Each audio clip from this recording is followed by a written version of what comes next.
Halo semuanya, Assalamualaikum warahmatullahi wabarakatuh. Perkenalkan, nama aku Lintang Ayu dari PT Raja Sukses Propertindo. Di video kali ini aku ingin ngebahas mengenai gimana caranya kita untuk bangkit lagi dari fase rock bottom. Nah, rock bottom ini sendiri ini bukan yang ada di SpongeBob, cuman aku suka aja tulisannya jadi aku pakai untuk jadi thumbnail. Tapi gambarannya sendiri dari rock bottom itu hampir tergambar dalam kartun SpongeBob, alias gelap, menakutkan, mencekam, terus merasa sangat terpuruk atau frustasi. Nah, itu gambaran besar dari rock bottom. Nah, aku bahas dulu mengenai apa itu rock bottom. Kita bahas dulu mengenai apa itu pengertian dari rock bottom, fase rock bottom maksudku. Menurut kamus, rock bottom itu artinya adalah at the lowest possible level, atau berada di titik paling rendah yang paling nggak mungkin. Jadi istilahnya kita itu ngerasa di titik yang paling sangat rendah, sampai kita itu berpikir nggak ada lagi nih fase yang lebih rendah daripada ini. Jadi udah paling mentok rendah sekali. Nah, itu adalah fase rock bottom. Kalau misalnya kalian suka nonton film-film ataupun suka baca-baca novel luar negeri, istilahnya itu hitting the rock bottom, alias sangat terpuruk si keadaannya itu.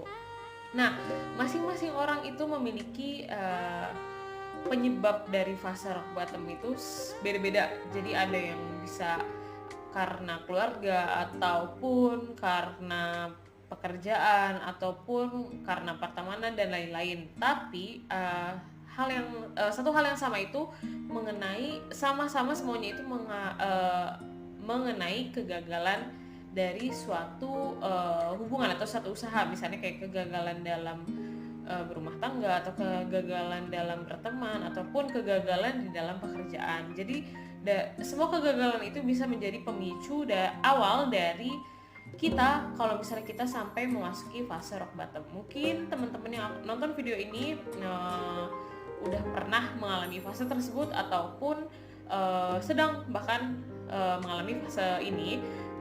Penting untuk kita untuk tahu gimana caranya biar kita bisa bangkit lagi dari fase tersebut, jadi kita nggak selalu terpuruk.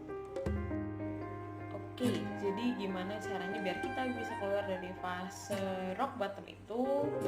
Yang pertama, kita harus bisa tahu kalau misalnya setiap kejadian itu pasti punya dua sisi, ada negatif maupun positif. Sama seperti halnya yang menjadi penyebab kita untuk memasuki fase rock bottom itu pasti kan kelihatannya negatif.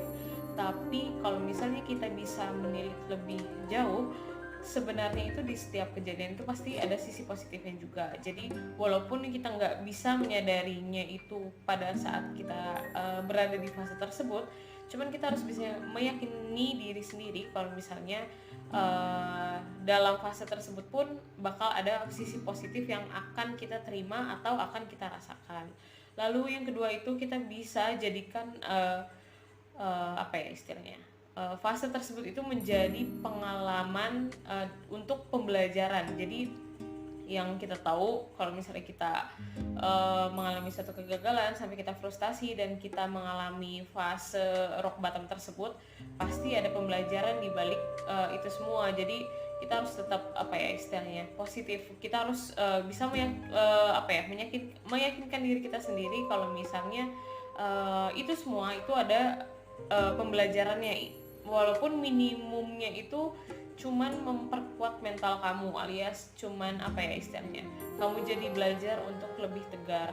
Lalu yang ketiga itu kamu bisa buka pikiran untuk hal-hal yang baru. Jadi kamu bisa cari sesuatu yang baru nih untuk apa ya, untuk menjadi apa istilahnya, pengalihan daripada kamu mikirin terus tentang masalah tersebut, atau kamu mikirin terus mengenai kefrustasian kamu itu. Kamu bisa buka pikiran baru untuk hal-hal baru, jadi kamu bisa mengalihkan itu semua untuk sesuatu yang baru. Siapa tahu dengan melakukan hal itu kamu bisa healing atau bisa seenggaknya ngelupain tentang si permasalahan tersebut. Lalu yang terakhir itu adalah mulai lagi. Kita tuh walaupun gagal 1000 kali ya kita coba 1001 kali. Jadi kita harus tetap walaupun berada di fase tersebut, kita harus tetap bisa untuk memulai kembali. Jadi kita harus tetap siap-siap untuk bisa melakukan sesuatu yang baru, dan kita harus bisa untuk memulai kembali walaupun kita berada di fase yang sangat rendah. Oke, segitu dulu video dari aku, semoga isinya bermanfaat. Wassalamualaikum warahmatullahi wabarakatuh.